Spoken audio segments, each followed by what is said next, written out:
Quite often we can rewrite a subquery using a join and vice versa. For example, here's the query that we wrote as part of the exercise in the last lecture. So here we're selecting the client without invoices.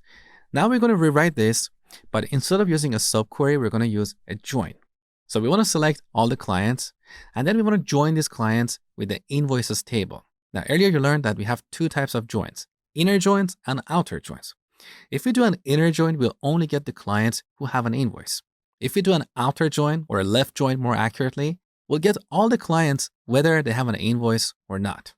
So as we can see, we can rewrite a subquery using a join and vice versa. So which approach should you use?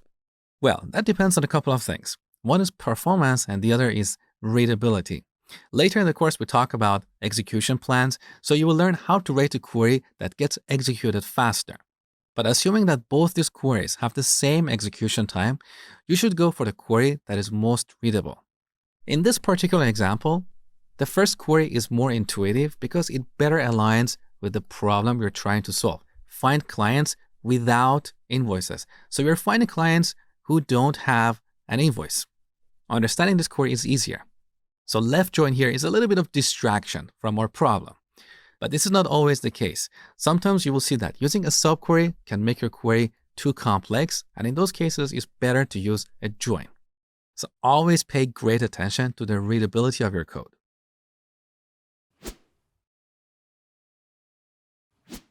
All right, here's a great exercise for you to practice what you learned in this tutorial.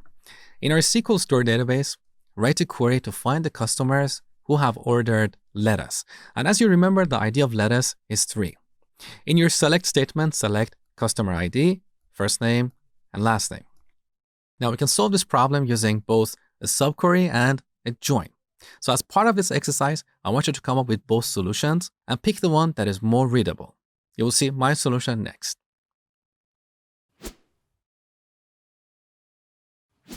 All right, first I'm going to solve this problem using a subquery. So I'm going to select everything from the customers table where customer ID in. Now here in the subquery, we need to return the ID of customers who have ordered lettuce.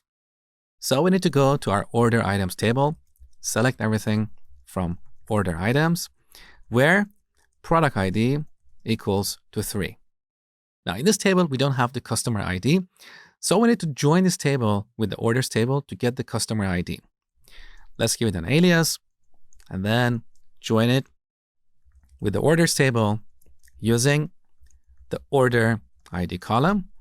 And then instead of selecting everything, we select o.customer ID. So this is how we solve this problem using a subquery. Now let's execute our query. We should get these 3 customers, number 8, 2, and 10. Beautiful. Now I'm going to solve this problem using a join. So I'm going to join the customers table with the orders table and then order items. Then we'll filter and get only the records where product ID equals to 3. So I'm going to open up a new query window. Here we're going to select everything from the customers table, do a join with the orders table using customer ID, and one more join with the order items table using the order ID column. Now we want to apply a filter. So where order item dot product ID equals to 3, let's execute our query, see what we get. Note that because customer number 2 has ordered lettuce twice, this record is duplicated here. We don't want duplication, right? So here, instead of selecting everything, we do a distinct of customer ID, and then we'll pick the first name and last name columns. Let's execute the query one more time. All right. Now we have the same result as before. Now, actually, I made a mistake in my first query. So instead of selecting everything here, we should select customer ID, first name, and last name. That doesn't really matter. Now, compare this query with this other query.